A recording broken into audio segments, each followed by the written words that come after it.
Assalamualaikum warahmatullahi wabarakatuh. Waalaikumsalam Waalaikumsalam warahmatullahi wabarakatuh. Alhamdulillahirabbil alamin. Wa bihi nasta'inu ala umuri dunya waddin. Wassalatu wassalamu asrofil anbiya'i wa mursalin wa ala alihi washabihi ajmain. Asyhadu an la ilaha illallah wa asyhadu anna Muhammadan abduhu wa rasuluh. Allahumma sholli ala Muhammad wa ala ali Muhammad. Allahumma sholli ala Muhammad wa ala ali Muhammad. Amma ba'du. Puji dan syukur marilah kita panjatkan kehadirat Allah Subhanahu wa taala atas segala nikmat dan karunia yang senantiasa dicurahkan pada kita. Wal khusus pada pagi hari ini di Ramadan hari ke-28 kita masih diberikan kesempatan nikmat iman, nikmat Islam dan nikmat waktu sehingga kita masih bisa berkumpul bertolabul ilmi bersama Ustadz Wahid Rahman, dan insya Allah kita akan lanjutkan pembahasan mengenai tafsir surat Al-Baqarah. Salam dan sholawat semoga tercurah kepada junjungan kita Nabi besar Muhammad Shallallahu Alaihi Wasallam beserta keluarga, sahabat, pengikutnya yang istiqomah, dan semoga kita termasuk pengikutnya yang akan mendapatkan syafaat beliau di yaumul kiamah nanti. Baiklah, Bapak Ibu rekan filah yang dimuliakan Allah, minggu yang lalu kita sudah membahas surat Al-Baqarah di ayat ke-23-24 yang terkait dengan Al-Quran, jadi eksistensi Al-Quran dan bagaimana Allah menantang orang-orang yang tidak yakin dengan Al-Quran untuk membuat yang semisal Al-Quran. Baiklah, mungkin pagi hari ini kita akan melanjutkan ke ayat selanjutnya, atau mungkin juga Pak Ustadz akan membahas sedikit mengenai yang telah kita dapatkan kemarin. Baiklah, karena waktu sudah 05.39 saat ini, waktu sepenuhnya kami serahkan pada Ustadz. Tafadhol Ustadz. Baik, jazakallah. Bismillahirrahmanirrahim. Assalamualaikum warahmatullahi wabarakatuh. Waalaikumsalam warahmatullahi wabarakatuh.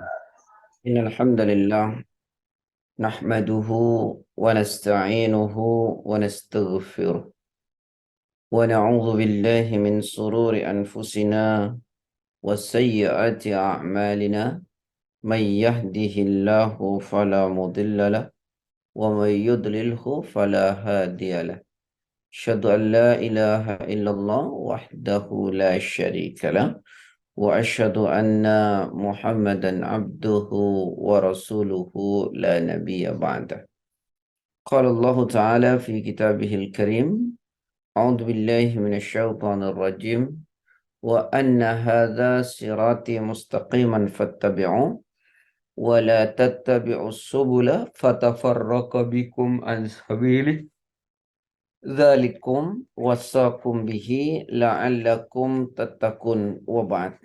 Alhamdulillah, puji syukur pada Allah karena sungguh atas nikmat, izin serta karunia-Nya pada pagi ini Allah masih memberi kita karunia nikmat iman Islam sehingga kita bisa bersama-sama dalam kajian ini.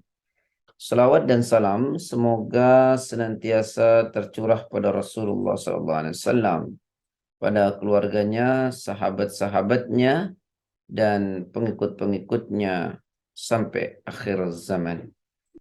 Teman-teman sekalian yang semoga dirahmati oleh Allah, kita sampai pada ayat 25. Mari kita baca.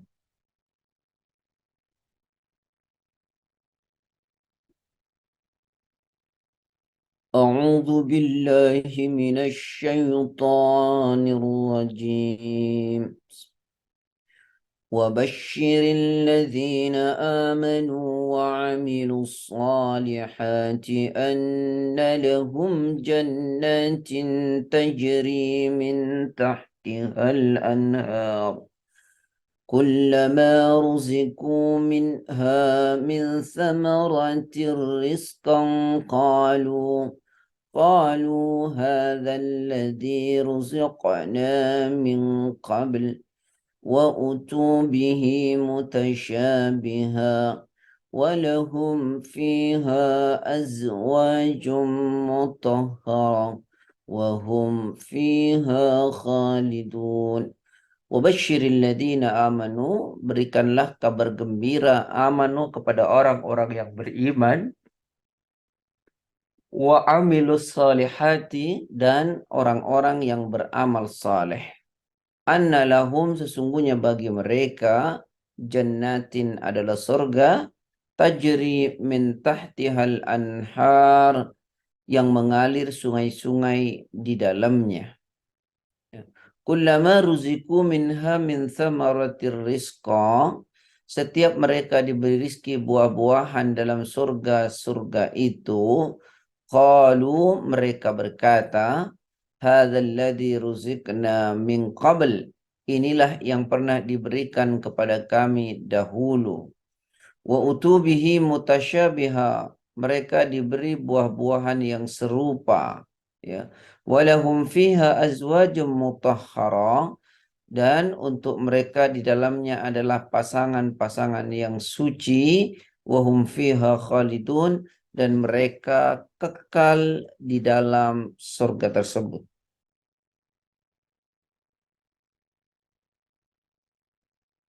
Teman-teman sekalian, pelan-pelan mari kita pahami, ya.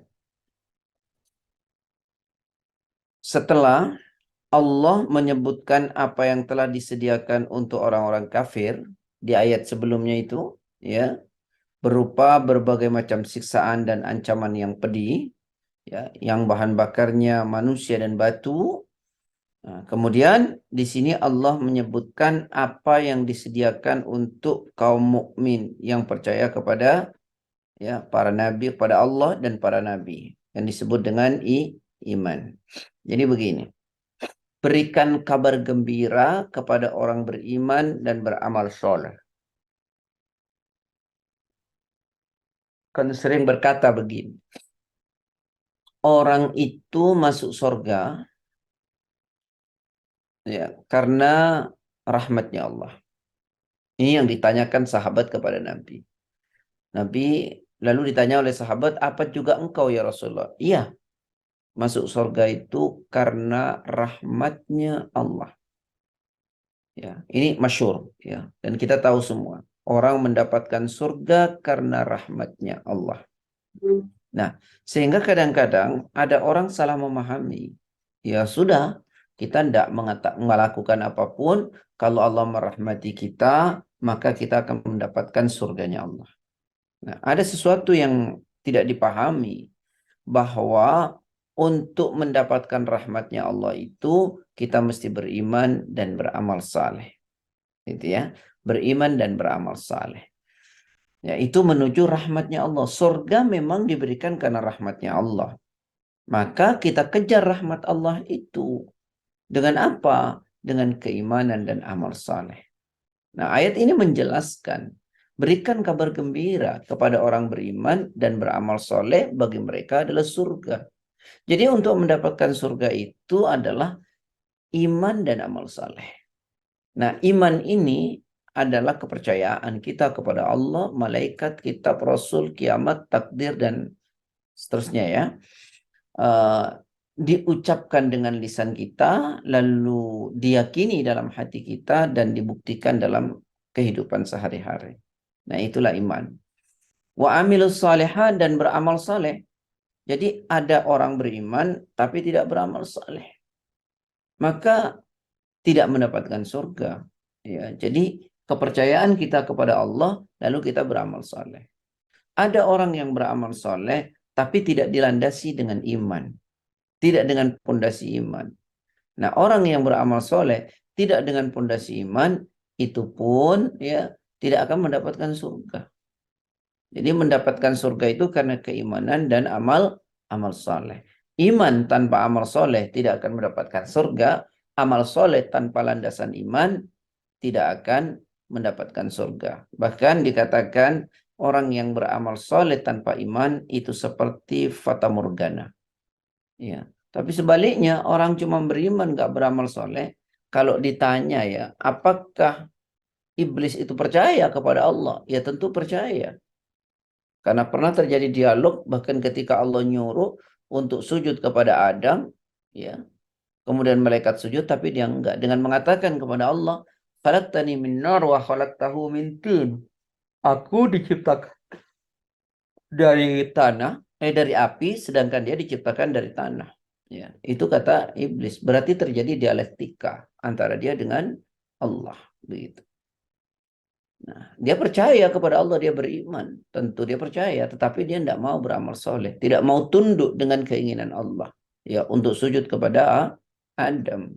Nah, maka kedua-duanya ini penting. Jadi kabar gembira buat orang beriman dan beramal soleh.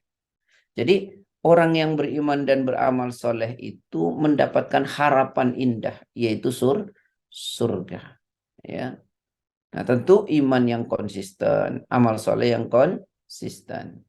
Coba bahwa mereka mendapat kabar gembira, yaitu surga. Dan di sinilah orang beriman itu selalu bahagia. Makanya coba lihat deh Al-Quran surat 41 ayat 30.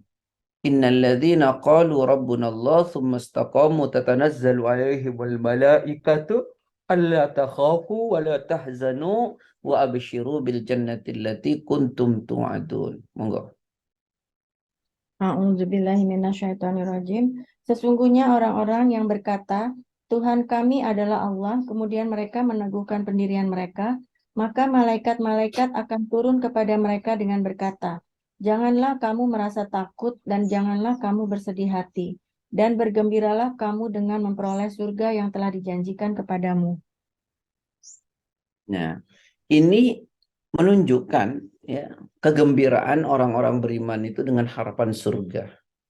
Maka Allah mengatakan, sesungguhnya orang-orang yang berkata Rabb-nya Allah, artinya orang yang beriman ya.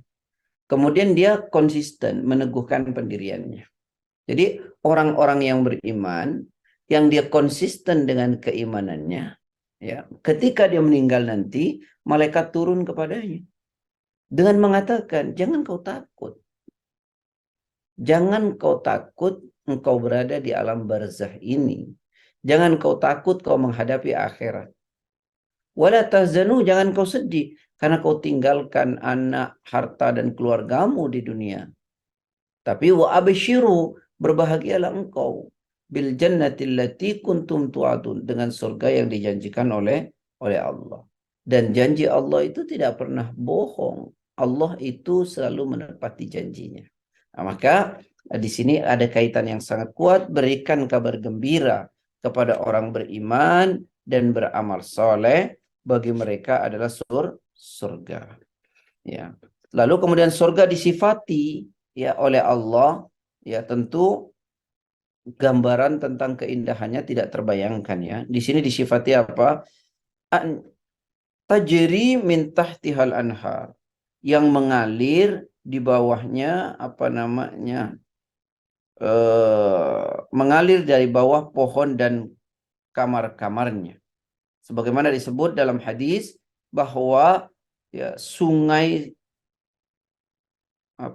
di surga yang mengalir tanpa parit, tanpa selokan. Ya, Abu Hurairah mengatakan bahwa Rasulullah SAW pernah bersabda begini, sungai-sungai di surga memancar mengalir dari bawah bukit atau gunung misik. Ini gambaran ya tentang indahnya surga begitu. Nah, ketika orang-orang Arab mendengar istilah air itu kan di mana tempatnya gersang, maka terbayangnya sebuah keindahan yang sangat luar biasa. Ya. Jadi di surga itu mengalir di bawahnya sungai-sungai. Kullama ruziku minha min thamaratir rizqa. Ya. Qalu hadzal ladzi ruzikna min qabl. Ya. Setiap mereka diberi rizki dari surga berupa buah-buahan, mereka berkata, inilah yang telah dianugerahkan kepada kami sebelumnya. Jadi gini, kata Ibnu Mas'ud ya, dan beberapa sahabat juga berkata, jika mereka beri buah-buahan di surga, mereka berkata, inilah yang pernah diberikan kepada kami dahulu di dunia. Hal yang sama juga dikemukakan oleh Qatadah ya, dan Abdurrahman bin Zaid bin Aslam. Ya, sedangkan Ikrimah mengatakan bahwa maksudnya adalah ya, seperti yang diberikan kemarin, karena buah-buahan itu di surga itu sama ya. Lainnya hampir serupa. Jadi Ada yang mengatakan kata sebelumnya itu menunjukkan dulu di dunia kami juga diberi kenikmatan oleh Allah. Tetapi menurut Ikrimah, itu diberikan berulang-ulang di dalam surga yang tidak pernah bosan. Hari ini diberi, kemarin diberi, ini sama dengan kemarin. Tapi tidak ada rasa bosan. Ya. Yahya bin Abi Katsir mengatakan bahwa seorang penduduk surga diberi sepiring besar buah-buahan dan memakannya. Lalu ketika diberi lagi sepiring besar yang lain, ia berkata, inilah yang pernah diberikan kepada kami dahulu. Ya, begitu. Ini pemahaman tentang ketika dia diberi rizki berupa buah-buahan, dia berkata, inilah seperti yang diberikan kepada kami dahulu. Ada yang memahaminya itu adalah di dunia yang dahulu dengan kenikmatan yang Allah beri. Ada yang memahaminya bahwa diulang-ulang pemberian itu tetapi mereka tidak pernah bosan. Inilah yang diberikan kepada kami, inilah yang diberikan kepada kami dahulu, dan seterusnya. Ya. Wa utubihi mutasyabiha, ya. Wa utubihi mutasyabiha, yang maknanya itu di sini dikatakan tentang sifat surga, ya. Allah mengatakan wa utubihi mutasyabiha. Inilah yang pernah diberikan kepada kami dahulu, mereka diberi buah-buahan yang serupa, ya. Wa utubihi mutasyabiha, dan mereka diberikan buah-buahan yang serupa. Apa maksudnya? Warna dan bentuknya sama, tapi rasanya berbeda. Nah, gitu ya. Jadi mereka diberikan buah-buahan yang serupa, warna dan bentuknya sama. Ini sifatnya surga, ya. Tetapi rasanya berbeda-beda. Bentuknya sama, warnanya sama, tapi rasanya berbeda-beda. Inilah kenikmatan, ya, kenikmatan surga. Artinya bahwa dalam bentuk yang sama dan serupa, tapi punya kenikmatan yang berbeda. Ya, ini pendapat Ibnu Mas'ud dan Ibnu Abbas dan beberapa juga sahabat yang lain. Kecuali Ikrimah mengatakan begini, bahwa maksudnya ialah menyerupai buah di dunia, hanya saja rasanya berbeda, gitu ya. Tetapi kalau menurut tadi saya sampaikan Ibnu Abbas, ya, Ibnu Mas'ud dan sahabat yang lain, yang disebut wa utubihi mutasyabiha, ya, yang serupa itu warnanya sama, bentuknya sama, tapi rasanya berbeda. Itu kata Ibnu Mas'ud dan sahabat yang lain. Tapi menurut Ikrimah, ya, beliau mengatakan, ya, buah yang diberikan di surga menyerupai buah yang ada di dunia. Yang berbeda adalah rasanya, yang tiada terhingga nikmatnya. Nah, itu menurut Ikrimah. Yang disebut mutasyabihah serupa itu, bahwa buah yang diberikan di akhirat itu, di surga itu, sama bentuknya dengan apa yang ada di dunia. Menyerupai begitu. Tapi rasanya berbeda. Nah, ya. Karenanya Ibnu Abbas berkata, di dunia tidak ada yang menyamai apa yang ada di surga, kecuali hanya namanya yang serupa. Ya, namanya yang serupa, yaitu buah-buahan gitu. Tapi rasanya tidak ada yang sama. Itulah kenikmatan di surga. Lalu kemudian Allah juga memberitahu walahum fiha azwajun mutahhara, dan bagi mereka di surga itu adalah pasangan-pasangan yang suci atau istri-istri yang suci. Nah, menurut Ibnu Abbas maksudnya apa? Suci dari segala najis dan kotoran. Ya.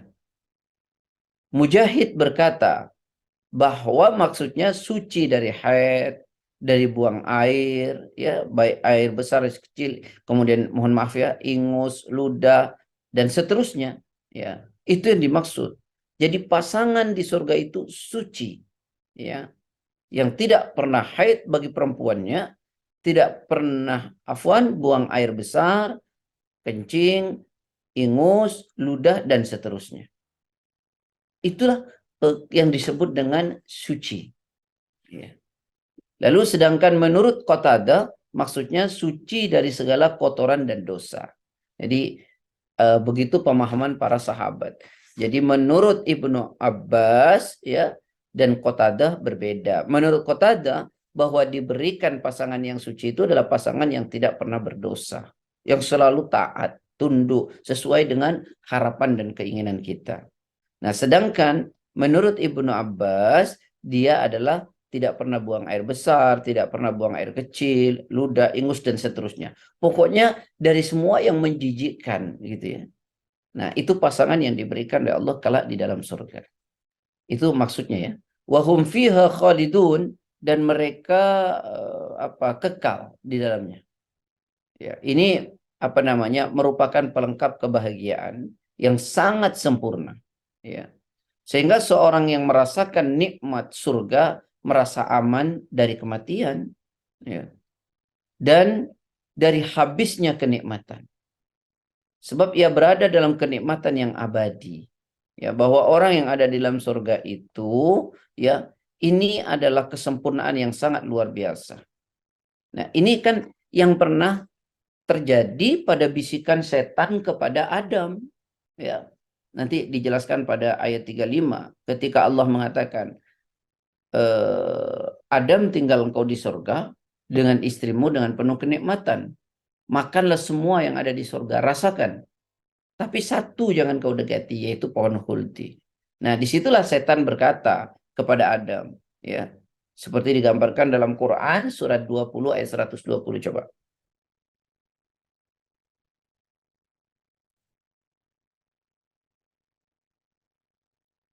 Aduh. Surat 20 ayat 120. Ya, Ustaz. A'udzubillahiminasyaitonirrajim. Kemudian setan membisikkan pikiran jahat kepadanya dengan berkata, "Wahai Adam, maukah aku tunjukkan kepadamu pohon keabadian atau khuldi dan kerajaan yang tidak akan binasa?"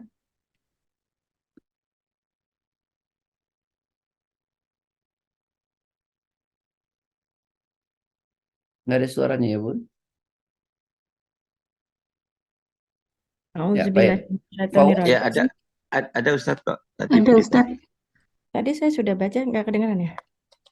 Ya, ulangi aja. kedengeran. Kedengeran. Oh, ke Putus, saya yang sampai berarti. putus. Putus. Nah, Ya, diulang lagi Ustaz. Mangga. Auzubillahiminasyaitonirrajim. Kemudian setan membisikkan pikiran jahat kepadanya dengan berkata, "Wahai Adam, maukah aku tunjukkan kepadamu pohon keabadian atau khuldi dan kerajaan yang tidak akan binasa?" Nah, jadi begini ceritanya. Adam kan sudah ada di surga tuh dengan Hawa. Allah bilang nikmati semua yang ada di surga. Nikmati semua yang ada di surga. Makan semuanya. Ya, kecuali satu jangan kau dekati, yaitu pohon khuldi. Nah, disinilah setan bermain. Lalu setan memberikan bisikan jahat. Yang bisikannya itu begini. Setan mengatakan kepada Adam, Adam, kau bisa nikmati semua di surga. Ya, kau bisa semua nikmati di surga. Tapi bahwa engkau menikmati apa yang di surga ini terbatas waktunya. Karena engkau akan mati. Sehingga engkau tidak bisa menikmati selamanya. Gitu. Maka kemudian kata setan, mau nggak kamu kutunjukkan? Kalau kau makan pohon ini, buah ini, nanti kau akan hidup abadi. Sehingga engkau bisa menikmati semua yang ada di dalam surga. Nah, ini bisikan setan kepada Nabi Adam. Nah, lalu kemudian Allah menyatakan nanti orang yang beriman dan beramal soleh itu ketika sudah melalui proses dunia, maka nanti dia mendapatkan surganya Allah yang di dalamnya segala kenikmatan dan engkau akan kekal di dalamnya. Gitu ya. Nah, ini kalau dulu kan pada penciptaan awal ya. Jadi Adam dibisikkan oleh setan, kau tidak akan bisa nikmati selamanya karena kau akan mati. Ya, kau akan tinggalkan. Nah, tidak dengan ayat ini. Ayat yang kita baca ini mereka kekal di dalamnya. Siapa itu? Orang yang beriman dan beramal saleh. Baik, anak ulangi ya untuk memahami Quran surat Al-Baqarah ayat 25. Saya ulangi, berikanlah kabar gembira kepada orang beriman dan beramal saleh. Bagi mereka adalah surga. Bagi mereka adalah surga. Jadi untuk mendapatkan surga itu dengan rahmat Allah, untuk mencapai rahmat Allah dengan iman dan amal saleh. Jadi ayo kita beriman dan beramal soleh, hadiahnya adalah surga. Orang yang beriman tidak beramal soleh, dia tak dapat surga. Karena iman harus dibuktikan. Sedangkan orang yang beramal soleh tanpa dasar iman, ya maka amalnya seperti fata morgana yang dia pun tidak akan mendapatkan surga. Lalu surga disifati yang mengalir di bawahnya sungai-sungai. Yang mengalir di bawahnya sungai-sungai. Itu adalah sebuah kias, begitu indahnya surga itu digambarkan dengan mengalirnya ya sungai-sungai. Kemudian kullama ruziku minha min thamaratir rizqan qalu hadzal ladzi ruzikna min qabl. Setiap mereka diberi rizki, mereka berkata, ini juga yang telah diberikan kepada kami dahulu. Pemahamannya tadi sebagian sahabat mengatakan dan ulama bahwa yang pertama adalah pemahamannya diberikan buah yang serupa dengan apa yang diberikan dahulu di dunia, tetapi rasanya berbeda. Ada yang mengatakan diberikan berulang-ulang dalam bentuk yang sama buah-buahan, tetapi dengan rasa yang berbeda-beda, gitu ya. Kemudian wa utubihi mutasyabiha wa lahum fiha azwajun mutahhara, dan bagi mereka adalah pasangan yang suci. Yang dimaksud suci adalah Ikrimah mengatakan suci dari dosa, yang tidak pernah ingkar, tak pernah menolak, tak pernah membuat jengkel, ya. Dia lepas dari dosa. Tapi ada yang mengatakan bahwa menurut para sahabat yang dimaksud suci adalah tak buang air kecil, tak buang air besar. Pokoknya semua yang menjijikkan, yang melekat pada manusia normal di dunia, itu tidak ada di surga. Wahum fiha khalidun, dan mereka kekal menikmati kenikmatan surga itu. Ya, mereka kekal menikmati kenikmatan surga. Ya. Tidak mati. Tidak seperti ketika Nabi Adam awal ya di surga lalu terusir oleh karena bisikan setan yang mengatakan, kau menikmati surga ini wahai Adam, tapi engkau tidak akan menikmati selamanya. Kau akan mati. Untuk itu agar kau tak mati, maka nikmati pohon itu, makanlah, engkau akan hidup abadi dan kau akan punya kerajaan yang kekal. Itulah bisikan setan. Jadi sebelum saya teruskan, setan itu memang pandai sekali. Kadang-kadang membuat sesuatu yang jelek itu, sesuatu yang tidak baik itu, seperti dosa atau apa sajalah, itu nampak menjadi sangat indah. Ya, oleh apa? Oleh godaan setan. Dibuat oleh setan itu namanya tazyin. Tazyin itu diperindah sedemikian rupa. Ya. Seperti misalnya dalam Quran surat 15 ayat 39. Ya, ini kita harus hati-hati. Apa kata Allah? Qala rabbi bima aghwaytani la uzayyinanna lahum fil ardi wa la uwiyannahum ajma'in. Monggo. Auzubillahi minasyaitonirrajim. Ia, iblis berkata, Tuhanku, oleh karena engkau telah memutuskan bahwa aku sesat, aku pasti akan jadikan kejahatan terasa indah bagi mereka di bumi, dan aku akan menyesatkan mereka semuanya. Putus-putus ya Bun. Jadi kata Allah, iblis itu berkata kepada Allah, ya Tuhanku, oleh sebab engkau telah memutuskan bahwa aku sesat, ya, karena tidak mau menerima perintah Allah, maka dia pun berjanji, ya, pasti aku akan menjadikan mereka manusia memandang baik setiap perbuatan maksiat di muka bumi. Jadi namanya tazyin. Jadi dibuat oleh setan itu perbuatan dosa itu terasa indah sekali. Dan pasti aku akan menyesatkan mereka semuanya. Kenapa dia nampak indah? Ya, karena setan itu menumpang di syahwat. Kan perbuatan yang melibatkan syahwat, ya, walaupun perbuatan itu berat, walaupun perbuatan itu susah, walaupun perbuatan itu mahal, maka dia terasa indah. Ya, maka dia terasa indah. Itulah syahwat. Dan inilah bingkainya neraka. Ya.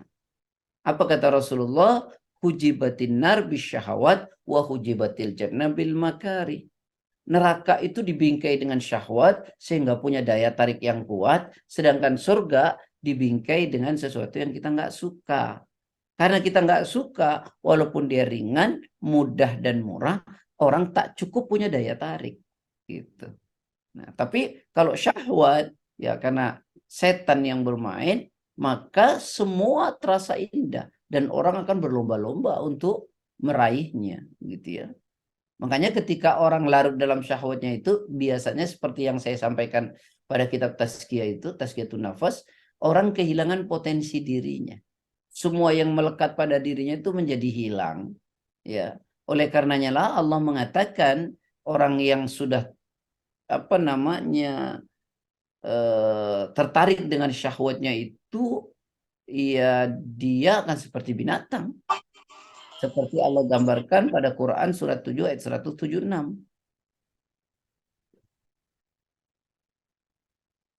Walau syi'na la rafa'nahu biha walakinnahu akhlada ilal ardi wattaba'a hawa famathaluhu kamathalil kalbi. Surat 7 176.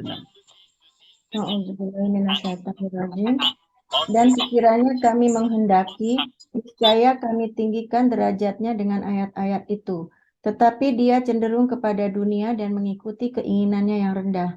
Maka perumpamaannya seperti anjing. Jika kamu menghalaunya, dijulurkannya lidahnya. Dan jika kamu membiarkannya, ia menjulurkan lidahnya juga. Demikianlah perumpamaan orang-orang yang mendustakan ayat-ayat kami. Maka ceritakanlah kisah-kisah itu agar mereka berpikir. Sekiranya kami menghendaki, kami angkat derajat manusia. Dengan apa? Hidup dengan ayat-ayat Allah, dengan kebenaran agama. Tapi manusia kan lebih cenderung kepada urusan dunia.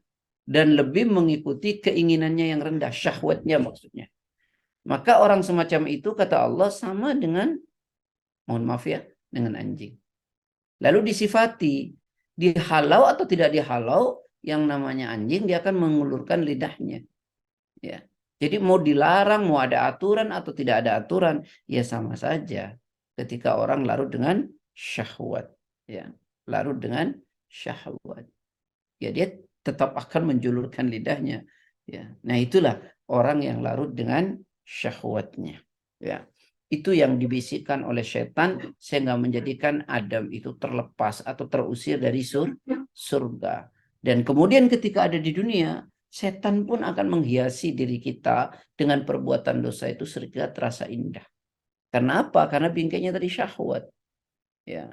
Jenis-jenisnya apa saja yang membuat kita seperti itu? Buka surat 3 ayat 14. Zuyyina lin-nasi hubbus syahawati minan nisa'i wal banina wal qanatiril muqantarati minad dahabi wal fiddati wal khailil musawwamati wal an'ami wal harth. Dzalika mata'ul hayatid dunya. A'udzubillahiminasyaitonirrajim. Dijadikan terasa indah dalam pandangan manusia cinta terhadap apa yang diinginkan berupa perempuan-perempuan, anak-anak, harta benda yang bertumpuk dalam bentuk emas dan perak, kuda pilihan, hewan ternak, dan sawah ladang. Itulah kesenangan hidup di dunia dan di sisi Allah lah tempat kembali yang baik. Dibuat indah pada pandangan manusia setiap apa yang diinginkan oleh syahwatnya. Khubus syahwat namanya. Jadi kalau syahwat itu sudah menginginkan sesuatu, maka sesuatu itu terbayang dengan indah. Oleh karena dia terbayang dengan indah, orang biasanya ingin meraihnya sekuat tenaga. Nah, akhirnya tidak peduli apakah itu dilarang atau tidak. Jenisnya apa yang membuat orang sampai seperti itu? Minan nisa. Ya, lawan jenis. Ya, kalau sudah menginginkan, kadang-kadang tidak peduli ini halal atau haram, boleh atau tidak, menyakiti atau tidak, membuat orang anak dan istrinya atau suaminya bermasalah atau tidak, itu sudah tidak peduli karena syahwat tadi. Ya. Dan keinginan anak-anak. Nah, dan harta benda ya yang bertumpuk emas, perak dan seterusnya. Padahal Allah sudah kasih tahu itu cuma perhiasan dunia loh. Dan di sisi Allah itu ada pahala yang ada tempat kembali yang sebaik-baiknya yaitu surga. Ini cuma di dunia, ini sesaat loh. Ya, sesaat kata Allah. Yang kau inginkan ini. Dia nggak abadi. Ya. Padahal Allah katakan di sisi Allah lah tempat kembali yang terbaik. Yaitu surga yang tadi disifati dengan keindahan pada surat 2 ayat 25 tadi. Ya, tapi manusia tidak mau, tidak visioner, tidak lihat akhirat, hanya sekedar di dunia. Padahal kalau dibandingkan seperti apa sih kehidupan dunia itu kan gitu. Singkat, tidak ada apa-apanya, tapi orang jauh lebih memilih dunia daripada akhirat. Coba buka Quran. Surat 22 ayat 47. Wa yasta'jilunaka bil 'adzabi wa la yukhlifallahu wa'dah. Inna yawman 'inda rabbika ka'alfi sanatin mimma ta'uddun. A'udzubillahi minasyaitonirrajim. Dan mereka meminta kepadamu Muhammad agar azab itu disegerakan, padahal Allah tidak akan menyalahi janjinya. Dan sesungguhnya sehari di sisi Tuhanmu adalah seperti 1000 tahun menurut perhitunganmu. Ya, bagaimana kita kok memilih kesenangan semu, ya, kesenangan yang singkat, yaitu dunia. Padahal Allah katakan kehidupan dunia ini, akhirat nanti di sisi Allah sama dengan 1000 tahun dalam perhitunganmu di dunia. Lalu gimana orang kok memilih kehidupan semu daripada yang abadi, gitu ya. Makanya tadi di surga Allah bilang kau akan kekal di dalamnya, kau nikmati selama-lamanya. Maka orang yang cerdas nggak mungkin lah memilih yang semu dengan mengorbankan yang kekal. Ingin bahagia yang sesaat lalu mengorbankan kebahagiaan abadi. Ya, sehingga dia lepas daripada perintah-perintah Allah, menjauhi apa yang dilarang oleh Allah. Nah, dipahami ya teman-teman sekalian? Ada pertanyaan sampai bab ini dulu, sampai ayat ini? Ayat 25. Sedikit ini Ustaz, keinginan tahuan saya. Itu kan iblis sudah diusir oleh Allah ya Ustaz tadi dari surga. Tapi kemudian masih bisa menggoda Adam agar memakan buah kuldi, katakanlah mendekati buah kuldi. Ini logikanya gimana Ustaz ya dalam pengertian seperti itu? Mohon maaf ini agak kepo saya Ustaz. Iblis tidak diusir, waktu itu penghuni surga mereka juga di dalamnya. Tidak diusir, justru iblis menggoda Adam itu di dalam surga. Maka kemudian diusirlah Adam oleh Allah dan iblis juga mengikutinya ke dunia. Halo? Dipahami, Pak? Halo? Pak Sigit? Ustadz, waktu lanjut yang Pak Sigit ya Pak Ustadz. Hah? Itu yang terkait pada saat disuruh sujud ke Adam, iblis nggak mau, itu bukan iblis yang Tidak diusir dari. Tidak, Oh, tidak diusir. Ya, yang diusir itu justru nanti setelahnya Adam, lalu kemudian iblis mengikutinya. Dan iblis berjanji dia akan menggoda Adam dan turunannya di dunia. Ya. Wallahu a'lam. Baik, sudah sampai sini? Kalau sudah saya teruskan. sedikit Pak Ustadz. Ya. Terkait sama yang tadi ayat bahwa itu kan permainan di dunia ya, kayak ternak, anak, istri dan lain-lain itu ya Pak Ustadz. Itu kalau diaplikasikan kehidupan, apakah artinya kita memang tidak boleh memiliki banyak hal-hal seperti itu, atau bagaimana ya Pak Ustadz untuk Bukan. menyeimbangkan? Baik, jalan keluarnya bukan itu. Jalan keluarnya Allah sudah kasih tahu, buka surat 28 ayat 77. Wabtaghi fima ataqallahu daral akhirah wa la tansa nasibaka minad dunya wa ahsin kama ahsanallaha ilaik wa la tabghil fasad innallaha la yuhibbul mufsidin. Monggo. A'udzubillahi minasyaitonirrajim. Dan carilah pahala negeri akhirat dengan apa yang telah dianugerahkan Allah kepadamu. Tetapi janganlah kamu lupakan bagianmu di dunia dan berbuat baiklah kepada orang lain sebagaimana Allah telah berbuat baik kepadamu. Dan janganlah kamu berbuat kerusakan di bumi. Sungguh Allah tidak menyukai orang yang berbuat kerusakan. Ya. Jangan salah memahami. Ketika salah memahami, nanti orang-orang Islam menjauhi dunia. Ya, ketika dia menjauhi dunia, maka yang menguasai dunia orang di luar Islam. Akhirnya apa yang terjadi? Kita menjadi, mohon maaf ya, kacung. Nah, itu kan berat. Makanya yang benar itu apa? Carilah pada apa yang telah dianugerahkan Allah kepadamu ya di dunia ini untuk kebahagiaan negeri akhirat. Jadi cari dunia, rebut dunia, kumpulkan dunia, tapi orientasinya adalah kebahagiaan akhirat. Itu yang benar Bun ya. Bukan berarti kita tidak, mohon maaf ya, tidak bersemangat mencari dunia, menguasai kehidupan. Tidak demikian. Cari dunia. Kalau perlu jadi pemimpin, ya kumpulkan dunia, tapi orientasikan untuk kebahagiaan akhirat. Saya sering mengatakan begini, makin banyak apa yang dia dapati di dunia bagi orang mukmin, maka kesempatan bahagia di akhirat makin besar kan. Abu Bakar mendapatkan banyak harta di dunia. Dia didedikasikan untuk kebahagiaan akhirat sehingga semua hartanya diberikan untuk Islam. Umar juga demikian. Abdurrahman bin Auf juga demikian.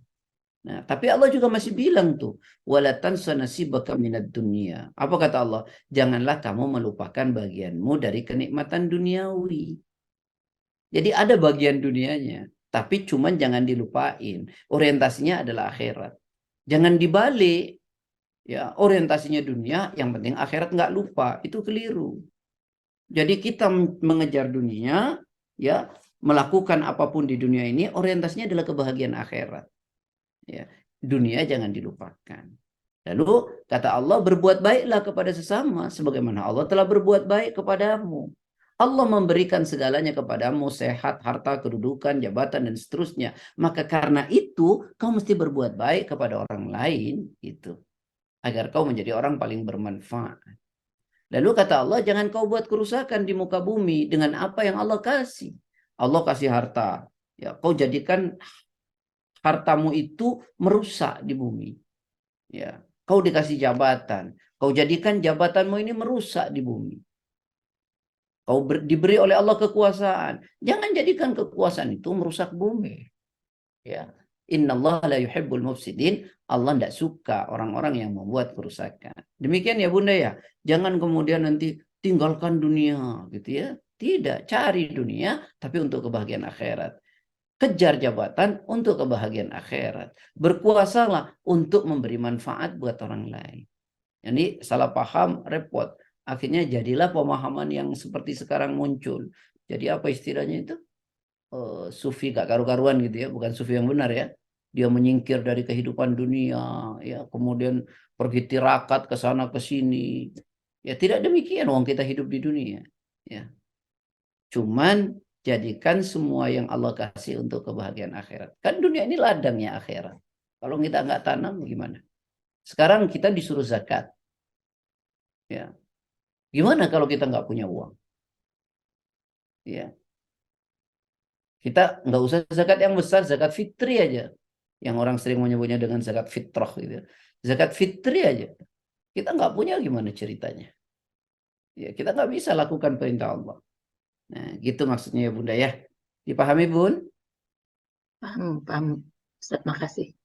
Alhamdulillah. Jangan menyendiri ya Bun. Pergi nanti ke goa-goa gitu ya. Tinggalkan dunia. Nanti Enggak, Ustaz. kan ada pemahaman yang begitu. Saya kadang-kadang nggak ngerti. Ya, nggak boleh. Kejar dunia. Abdurrahman bin Auf kaya. Sahabat Nabi itu 70% ya. Orang-orang kaya. Gitu. Baik, wallahu alam. Ada lagi? Oh, itu Ustadz kalau semacam jamaah tablik yang meninggalkan keluarganya berbulan-bulan untuk berdakwah, tapi akhirnya banyak yang kayaknya kekurangan gitu keluarganya. Itu gimana ya Ustadz? Saya tidak sedang ingin mau bicarakan persoalan kelompok ya Bun. Kelompok itu ada baiknya, ada kurangnya. Tapi dalam konteks itu kan khuruj namanya ya Bunda ya.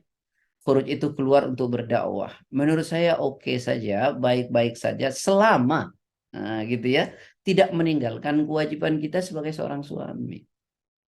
Ya, dan sebagai seorang ayah. Apa sih kewajibannya? Nah, ketika Muawiyah ibn Haidah bertanya kepada Rasulullah, "Ma haqqu zaujati ahadina alaih?" Ya Rasulullah, apa yang menjadi hak istri kami dari kami? Nabi dengan tegas mengatakan, antut imaha idza ta'imtah. Yang pertama tuh kasih dia makan. Kewajiban fisik buat diri kita. Itu kewajiban. Kita boleh saja keluar dengan istri kemudian merasa bahagia dan kita tinggalkan buat istri. Gitu. Jangan kita berkata, saya titipkan kepada Allah. Itu namanya bodoh. Ya, enggak bisa. Ya, kita tinggalkan dia. Ya, rezeki kita cari lalu kita mau berdakwah, nggak ada masalah, itu baik ya, itu baik. Cuman jangan kemudian di rumah nggak ada apa-apa dengan alasan saya titipkan kepada Allah. Kita ini dikasih akal oleh Allah untuk berpikir ya. Jadi Yang pertama, ya berikan makan istrimu, kasih dia. Ya, kalau kamu pergi boleh, asal istrimu ridho, senang gitu. Lalu kau berikan makan. Nah, anak-anak juga kan nggak boleh dilepas untuk kita didik, untuk kita nafkahi, gitu kan? Karena itu kewajiban orang tua kepada anak. Ya. Kemudian yang kedua apa? Wataksuha idak tasaid. Berikan dia pakaian. Nah, jadi nggak bisa kita kemudian tinggalkan berbulan-bulan dengan alasan kita titipkan kepada Allah, sementara dia menjadi kewajiban kita sebagai seorang suami. Ya, untuk menjaganya, untuk menafkahi lahir dan batin, juga menjaga anak-anak, ya mendidik anak-anak, seterusnya. Bagaimana kita mendidik orang keluar, tapi kita lupa untuk mendidik anak-anak kita. Ku anfusakum wa ahlikum nara. Jaga dirimu dan keluargamu dari api neraka. Kita dakwah kemana-mana, tapi kita lupa anak kita di rumah. Ya, apalagi istri kita, jangankan dia mau sholat dengan baik, kalau dia mau makan saja susah. Bukankah Rasul mengatakan al-faqru yadullu 'alal kuffar? Kemiskinan itu mendorong orang untuk menjadi kafir. Ya. Gitu. Tapi saya tidak sedang membicarakan pada kelompok ya. Dakwah itu bagus betul. Apalagi dengan penuh keikhlasan mau berdakwah kemana-mana. Tapi ingat jangan zalim sama istri. Jangan kemudian kewajiban kita kepada yang pokok kita tinggalkan. Tapi kita mengejar kewajiban, mengejar sunnah. Itu kan aneh. Kewajiban mendidik istri, kewajiban kemudian menafkahi istri dan anak, kita abaikan lalu kita mengejar sunnah. Itu kan aneh. Ya, Allahu a'lam. Dipahami nggak, Bun? Ya, syukran Ustaz. Afwan. Aduh lah. Halo, pasti kita kemana? Mila. Lanjut aja Ustaz. Lanjut ya. Agak panjang tapi ini, Bun. Nanti sepotong, Bun. Karena itu 3 ayat ya. Sekarang waktunya cuma tinggal Tinggal 6 menit lagi ke 6.30. Pak Ya. Sigit kelihatannya terlempar keluar, tidak ada di grup. Tetap. Mau diteruskan aja Ustaz. terevakuasi. Biasanya kan Ustaz kita sampai 6.30 kemudian tanya jawab sampai 6.45 ya. Ini bagaimana terserah Ustaz. Ini aja deh. Ini kan kalau saya baca ayat lagi jadi agak panjang. Ini kan kita sudah di ujung nih. Saya mau jelaskan sedikit boleh nggak tentang zakat fitri. Halo, Ya, Bun? silakan Ustaz. Silakan Ustaz. Silakan Ustaz. Tidak penting. Orang menyebutnya saja salah kadang-kadang. Orang bilangnya zakat fitrah gitu. Padahal nggak ada redaksi zakat fitrah. Yang ada zakat fitri. Ya. Sekarang kita tanya, kenapa kita mesti berzakat fitri? Apa sih hikmahnya berzakat fitri itu? Yang pertama kedudukannya dulu. Apa hukumnya zakat fitri? Zakat fitri itu hukumnya wajib. Ini penting untuk dipahami. Wajib. Dalilnya mana? Faradha Rasulullah SAW. Ya, Rasulullah SAW mewajibkan zakat al-fitri, yaitu zakat fitri. Ya, sa'an min tamrin, 1 sa' dari kurma. Au sa'an min syair, atau 1 sa' dari gandum. Alal abdi, kepada seorang hamba, budak. Budak itu saja wajib berzakat. Siapa yang menzakati? Yang punya tanggung jawab, tuannya. Ya, wal hur, juga semua orang yang merdeka, yang tidak budak. Ya, siapa yang mengeluarkan? Yang bertanggung jawab. Yaitu siapa? Suami. Buat anak, buat istri. Wad dzakar, baik dia laki-laki, wal untha maupun perempuan, was shaghir, anak kecil. Ya, yang dimaksud anak kecil itu anak yang terlahir ya sebelum Idul Fitri. Ya, maka dia wajib zakat fitri. Terbenam terbit matahari, lahir dia, belum sholat Id, wajib zakat fitri. Ya, orang tuanya. Tetapi kalau janin tidak, yang masih tersimpan di dalam perut, belum lahir, maka dia tidak. Ya, karena di sini menggunakan kata saghir. Wal kabir, orang yang sudah tua, yang sepuh. Ya. Siapa ahli warisnya? Kalau dia tidak punya, maka dia yang mengeluarkan zakat fitri. Minal muslimin, dari seluruh orang muslim. Wa amara biha, dan diperintahkan untuk mengeluarkan zakat fitri itu qabla khurujin nas ila shalah, yang paling baik itu mengeluarkannya ketika dia mau pergi sholat. Ketika dia mau pergi sholat Idul Fitri, itu yang terbaik. Tetapi itu terbaik kalau dia berikan langsung kepada mustahik. Tapi kalau dia memberikannya lewat amil, maka tidak boleh. Karena apa? Karena amilnya akan susah untuk punya waktu mendistribusikannya kembali. Maka kenapa ada hadis mengatakan boleh 3 hari sebelum Id, 2 hari sebelum Id. Agar apa? Agar amil punya waktu untuk mendistribusikan. Gitu. Ya. Yang dimaksud ini adalah kalau langsung. Banyak orang, mohon maaf ya, tidak cukup mengerti syariat.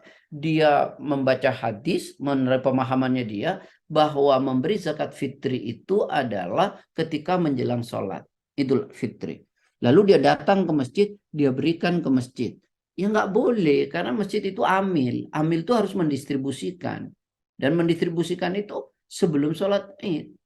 Nah, kalau dia memberi langsung kepada fakir miskinnya, tidak ada masalah. Gitu. Kemudian apa fungsinya zakat fitri itu? Nabi mengatakan, farada Rasulullah sallallahu alaihi wasallam. Rasulullah sallallahu alaihi wasallam mewajibkan zakat al-fitri, zakat fitri. Untuk apa? Tuhratun ya lis-shaimi minal lagwi war-rafas. Ya, fungsi zakat fitri itu membersihkan orang yang berpuasa dari perkataan sia-sia dan perkataan kotor. Saat dia berpuasa mungkin ada kata yang sia-sia, mungkin ada kata-kata kotor, itu dibersihkan ternyata dengan zakat fitri. Fungsi yang kedua, wa tu'matan lil masakin. Apa itu? Dan memberi makan untuk fakir miskin. Makanya kenapa zakat fitri itu berupa makanan pokok. Agar pagi itu pada saat Idul Fitri tidak ada orang yang kelaparan. Makanya disebut Idul Fitri, hari raya sarapan pagi. Artinya orang hari itu jangan sampai nggak ada yang nggak makan. Makanya kenapa sholat Idul Fitri itu disunahkan makan terlebih dahulu. Ya beda dengan Idul Adha. Nah kata Nabi, mengeluarkan zakat fitri itu sebelum sholat. Kalau setelah sholat dia keluarkan, maka itu disebut sedekah biasa. Ya, sedekah biasa. Lalu siapa saja yang wajib mengeluarkan zakat fitri? Tadi saya sudah sebutkan. Laki, perempuan, anak-anak, dan seterusnya.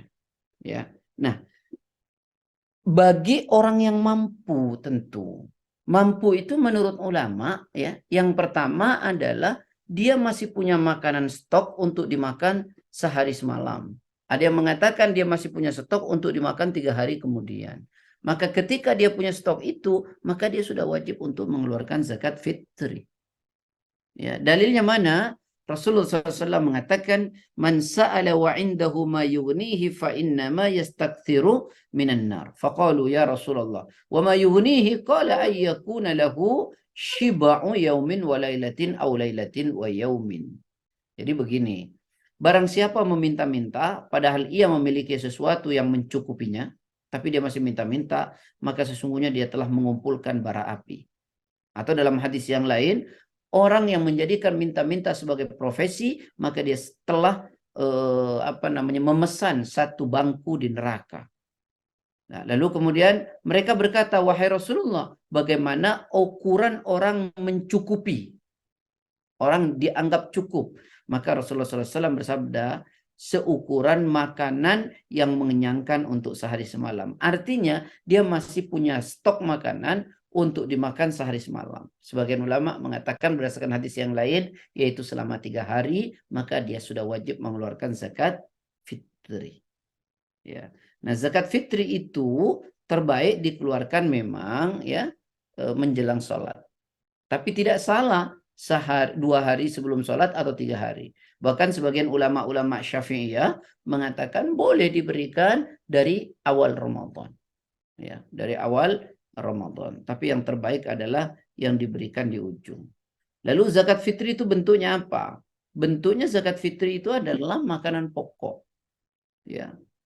Merupa makanan pokok seperti kurma, gandum, beras, ya, dan seterusnya, tergantung makanan pokok yang dia makan setiap hari. Ini pendapat yang paling benar. Ya, kenapa? Ini pendapat ulama Malikiyah, ulama Syafi'iyah, dan seperti Imam Ibn Taimiyah juga demikian. Jadi Imam Malik, Imam Syafi'i itu mengatakan ya makanan pokok itulah untuk dijadikan zakat fitri.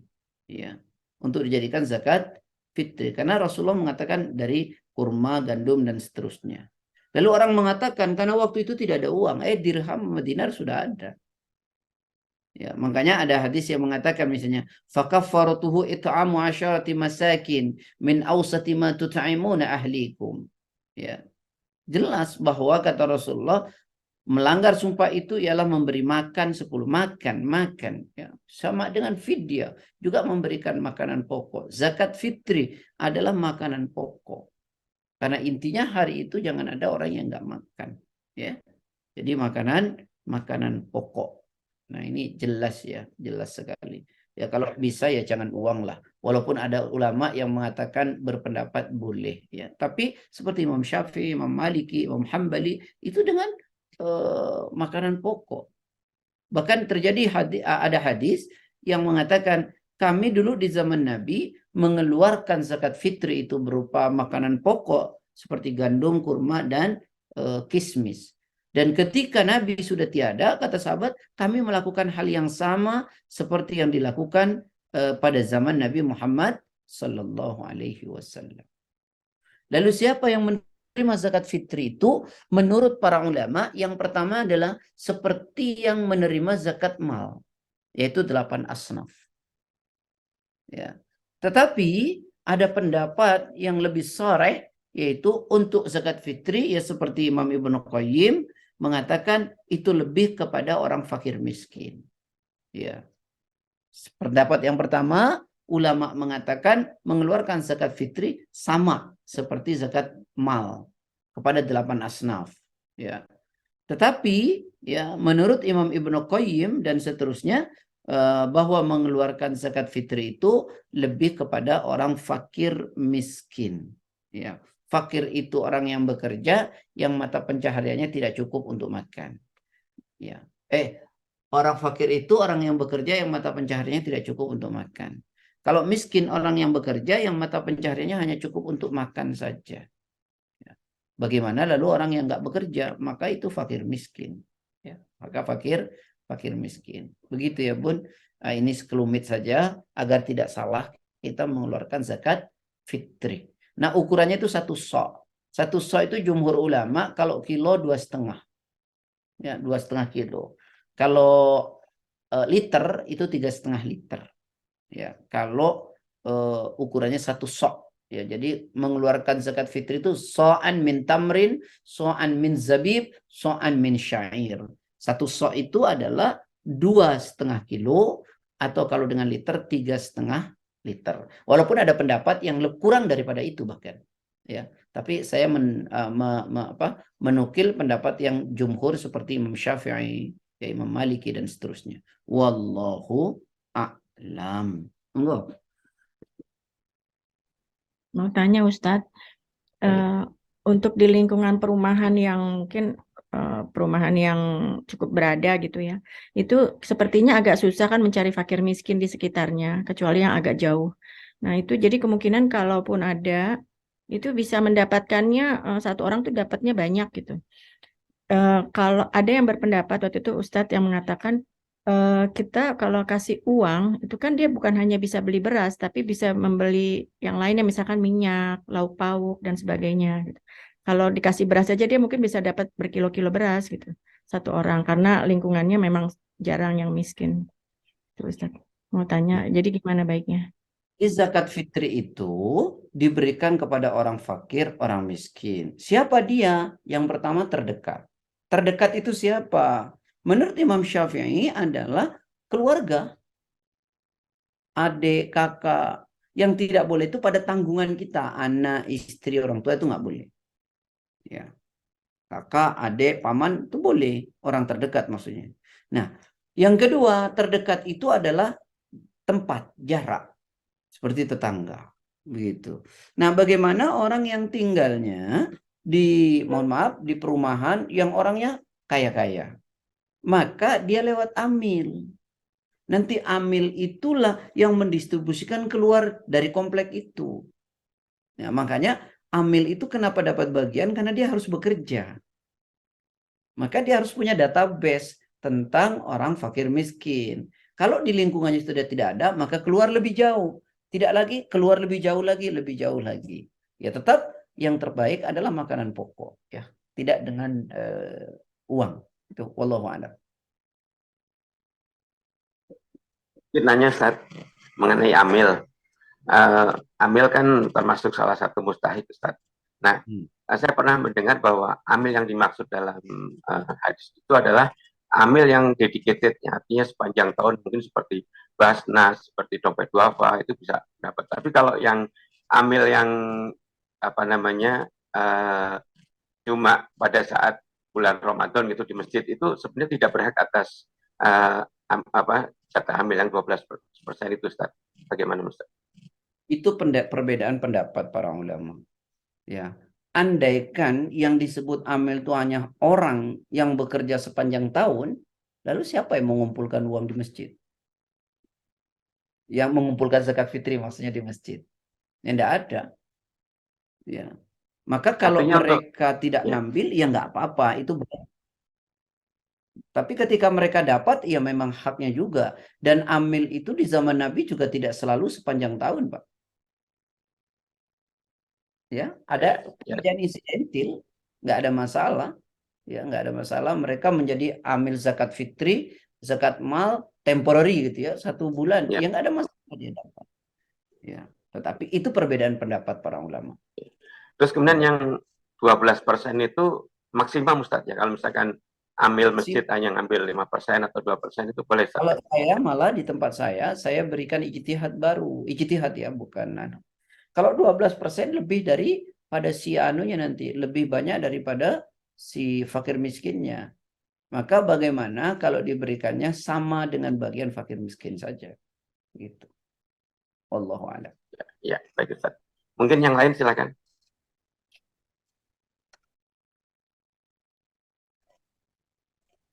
Sudah 6.39. Mau dilanjutkan sedikit Ustaz mengenai Al-Baqarah atau bagaimana Ustaz?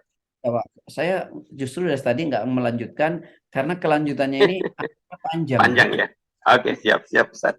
Mungkin mumpung Pak Ustadz mempersilahkan untuk bertanya, silakan kalau ada yang bertanya dari para jemaah.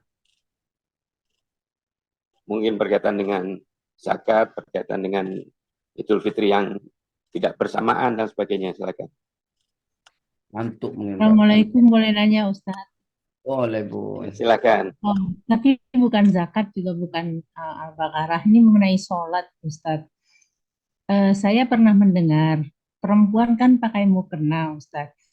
Jadi kadang-kadang mukena itu waktu ketika kita sujud, kita taruh di tempat sujud itu karena mungkin alasnya bagaimana gitu ya.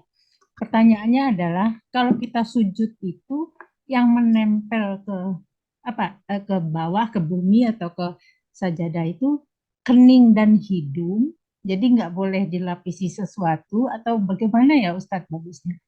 Kok bagusnya ininya, sunahnya? Anggota sujud itu ada 7.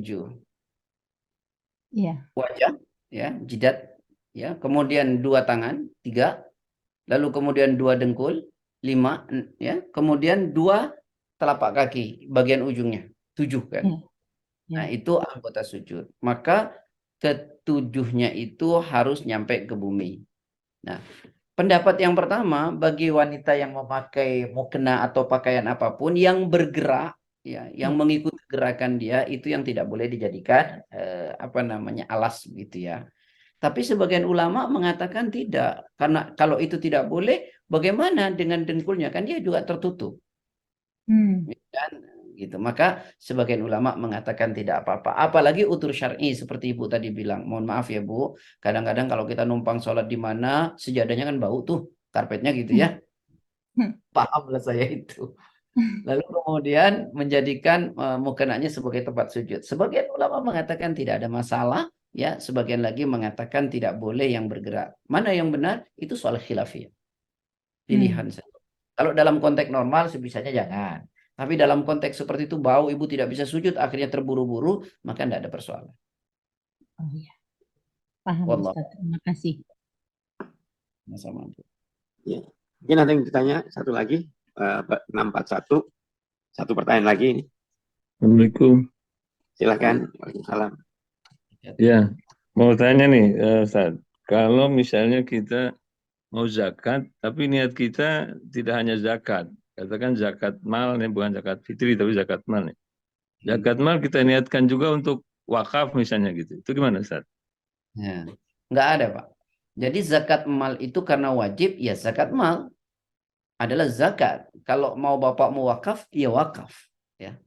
Tidak bisa itu satu harta dijadikan dua niat. Ya. Dijadikan dua niat. Ya, kalau zakat mal itu kewajiban 2,5% ketika nyampe 86 gram. Gitu ya. Kalau orang wakaf kan tidak ada batasan-batasan. Mau berapa saja wakaf, punya uang berapa saja, mau berapa saja yang diwakafkan. Tapi kalau zakat itu ada batasan 2,5% dari nisab yang dia miliki yang paling sedikit 86 gram. Tidak ada Pak dalil itu. Ya. Mungkin juga Baik, mustahiknya kan lebih 8 asnaf itu saja. Jadi Kalau kalau yang zakat itu. Ya kalau zakat sudah jelas lah. Kalau wakaf kan, wakaf itu memberikan harta yang jangka panjang ya untuk kepentingan umum. Itu namanya wakaf. Ya. Kalau zakat yaitu mengeluarkan harta yang sampai satu nisab dengan haul tertentu dengan haul tertentu lalu diberikan kepada satu dari 8 asnaf atau 8-8-nya. Wallahu a'lam. Ya, tadi yang bertanya Pak? Pak Yanda jelas?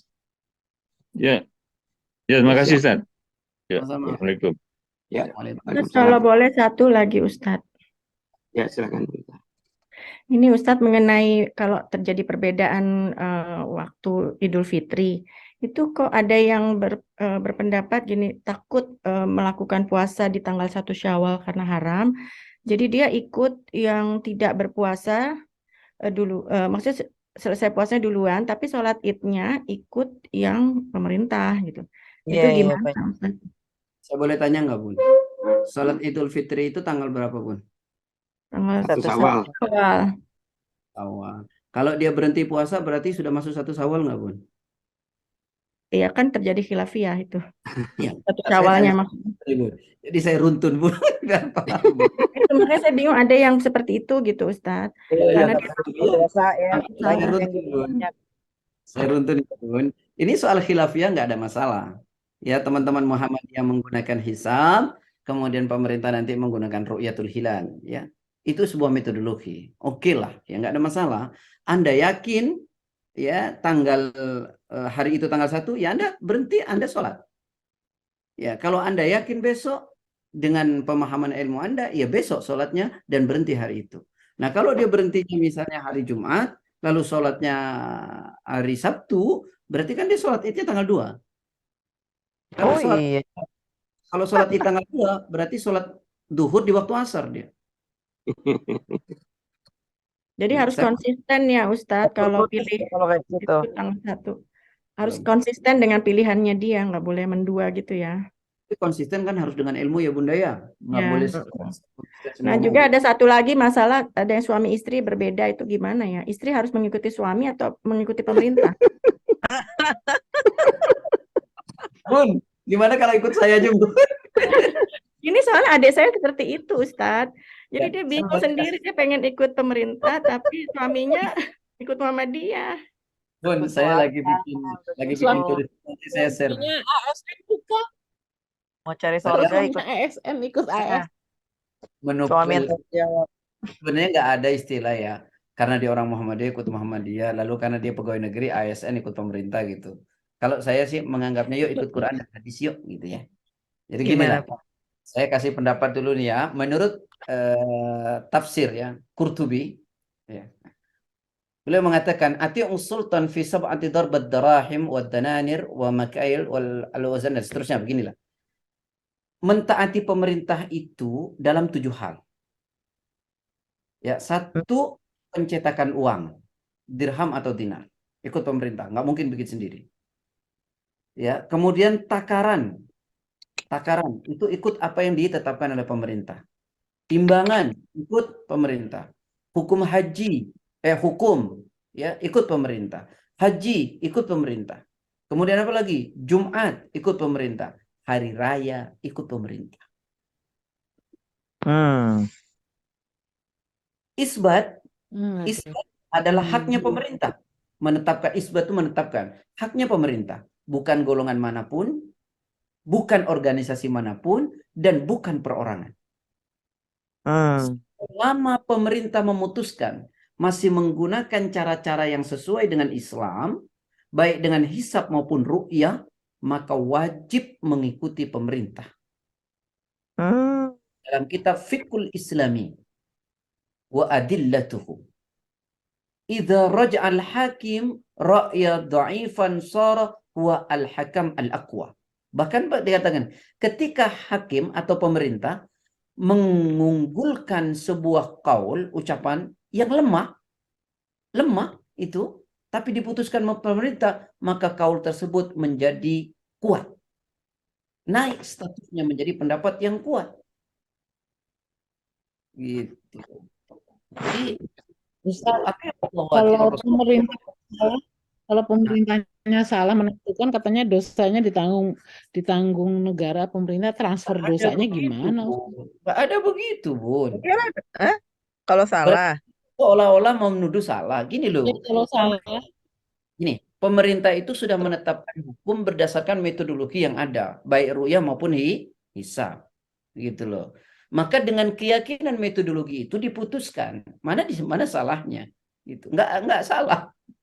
Oh, nggak salah. Kadang-kadang Ya. orang kalau salah nanti pemerintahnya nggak ada dosanya ditanggung pemerintah. Dia sudah transfer memutuskan dosanya. hukum berdasarkan metodologi yang ditetapkan oleh Rasulullah. Kecuali dia menetapkan hukum yang tidak ditetapkan, dicontohkan oleh Rasulullah. Itu baru persoalan. Kan apa yang ditetapkan ini sudah ru'yah. Nggak ada salah. Gimana? Gitu ya.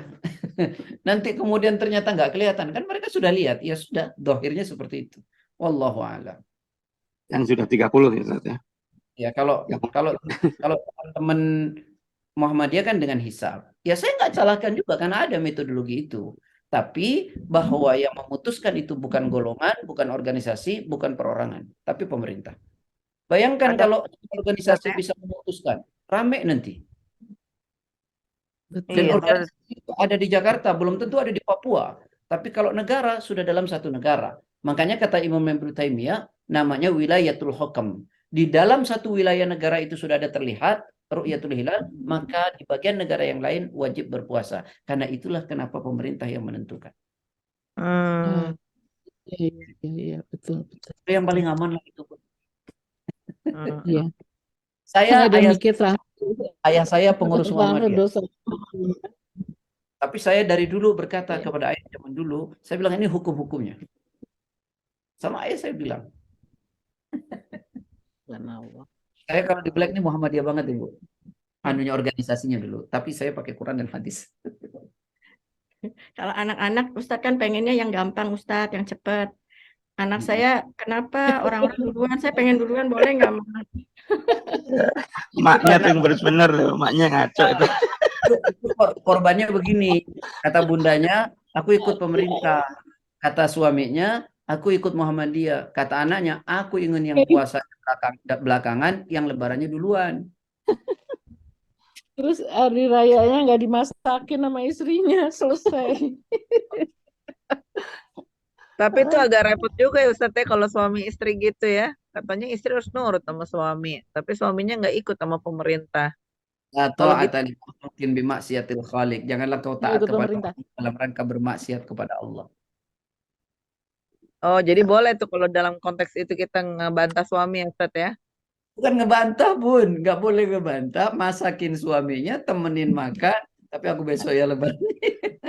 Oh iya maksudnya gitu. Ngebantah Jadi dalam arti nafsi-nafsi kata ya, lebarannya Ustadz. ikut gitu sama suaminya kan suaminya ada ponakan saya sampai cerai loh Pak gara-gara beda NU.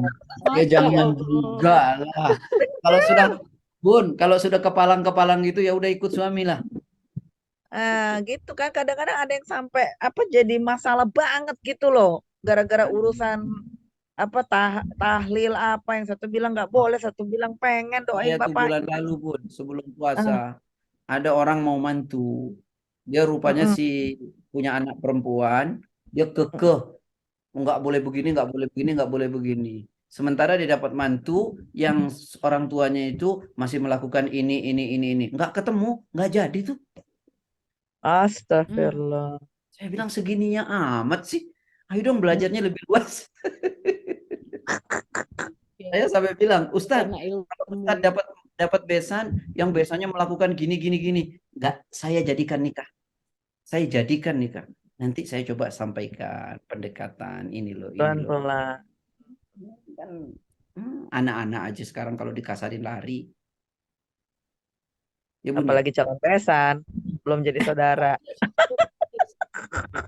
Kata dia begini, baru besan udah kayak begini. Belum jadi dah. Yang mau mantu siapa ya? Saya curcol. Hilaf ya, Masya Allah. Udah. Sebenarnya ya sudahlah. Nanti kita perdalam Iya, lagi. Sampai Padahal ngaji. perbedaan itu rahmat itu benar ya Ustaz ya. Ada hadis yang bilang gitu ya. Apa? Perbedaan itu rahmat, perbedaan itu rahmat atau apa gitu dulu pernah Bukan dengar tuh. hadis itu. Itu bukan hadis itu. Bukan hadis itu. Hmm. Tapi pelangi itu indah karena berbeda warnanya kan. Oh, itu lain lagi judulnya. Syair ya Ustaz. Kalau nggak salah, Artinya dalam sama hidup itu ada enak. perbedaan, Mang. Tapi Bun, harus mungkin wise gitu Ustaz ya. selama perbedaan itu ada dalilnya, itu nggak ada masalah. Coba di zaman Nabi, Nabi pernah mengutus seorang sahabat, 2 orang sahabat, diutus oleh Nabi. Datang waktu sholat, lalu nggak ada air. Fatayammama sa'idan thayyiban, kedua-duanya tayamum.